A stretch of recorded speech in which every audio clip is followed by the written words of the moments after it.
Where did my hunger go? What happened to my thirst?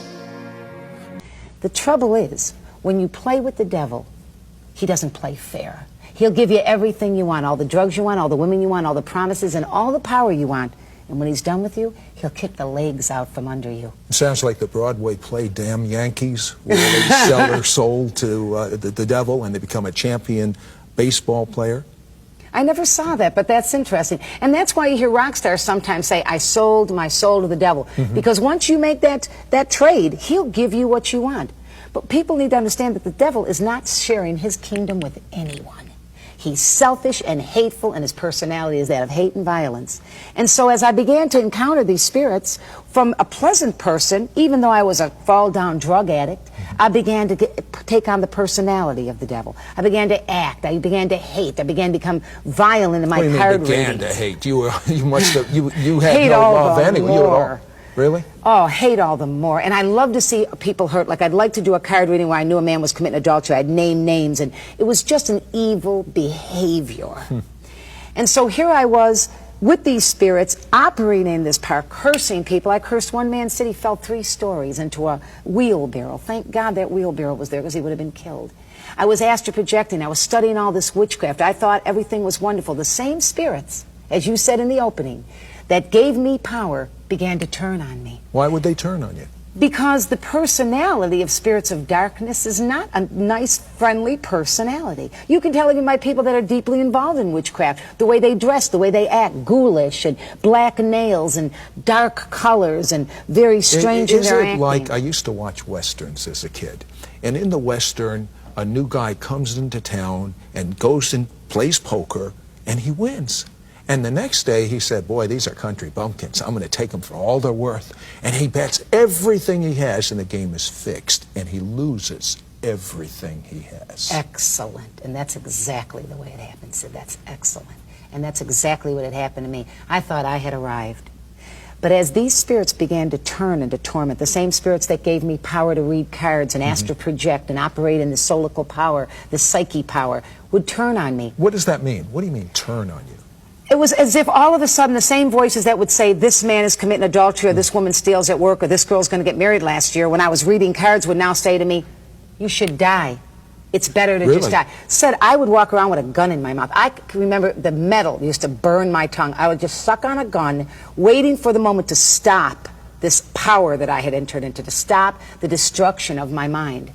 My drugs increased. I would take needles, Sid, and people that were the worst drug addicts in town would not get high with me. I would go into a bathroom and take a needle and bang it into my arms. I had thick growths all the way down. Today you can see they're totally gone, but thick growths and abscesses all the way up and down my arms.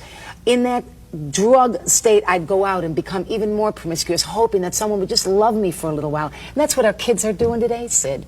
They want somebody to love them for 15 minutes. That's why sex has become an everyday movement. I mean, it's nothing to be 11 years old and to go to bed with your boyfriend that you go to school with. And so here I was, nailing myself with needles, blood coming out, demon possessed from the spirits that I had invited inside, broken. In one particular time in all this story, they locked me up in a mental institution. Sid, they locked me behind a metal door. That's how crazy I got. My arms were full of needle marks. My nose was full of blood from cocaine. They put me in a room, locked me in, because I had now had serum hepatitis, which you get from filthy needles. So they had locked me in a mental institution in the K ward in Meyer Memorial Hospital in Buffalo, New York, with needle marks, with mental crazy screaming in my head, giving me a liquid diet to try to clear up the hepatitis. When they finally let me out, I became pregnant again. Oh, no. This time I went to the Erie County State Building in Buffalo, New York, and got a legal abortion. So when I left that medical building that day after that abortion, and still to talk about it, it hurts a little. I remember sitting down for the first time and saying, I wanted that baby. That baby I wanted, because I felt like I had such a low opinion of myself that maybe this child could change things for me. Of course, it was too late. So here I was. I had had 3 abortions, a child that was taken away from me. I was hopelessly drug addicted, and the doctor comes to me and he says to me, you have chronic active hepatitis. Your enzymes are right off the hinges. You probably What does that mean, chronic? It means Hepatitis. that chronic means it's constantly going on. Active means it's happening right now. And hepatitis B is a very serious form of hepatitis. He told me that my liver was turning into a piece of leather.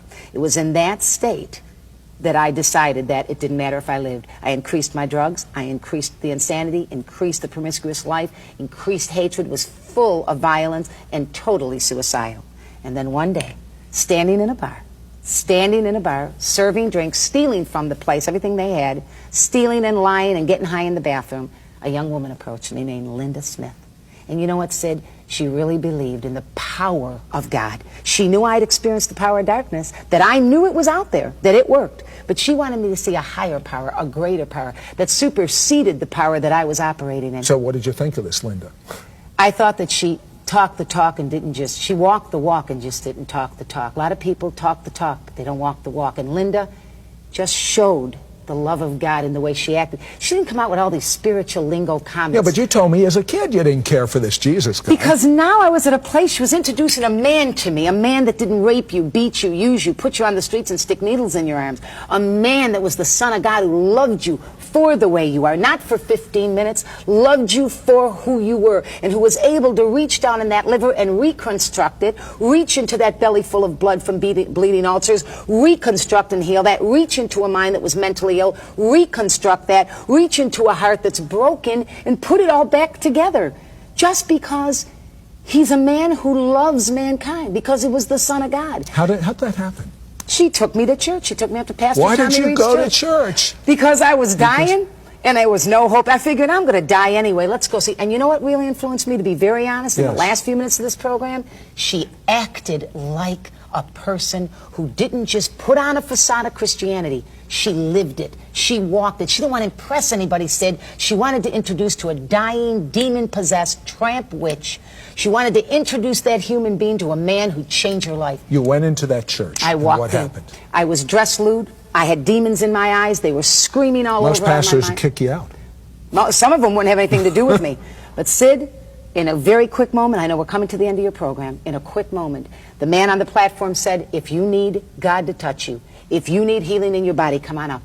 I took the longest walk of my life. When I got to the platform, and to this day it brings tears to my eyes, Jesus Christ was waiting for me. Within an instant, and I have medical reports, in a moment of a prayer of 1,800 strangers who didn't know my first name, the church stood forth, the blood-bought church began to sing the blood of Jesus. And in a moment, when they began to call on the name that people curse, the name of power and ability, my liver was healed, my stomach was healed, my mind was restored, and I left that church, it said, never to be the same.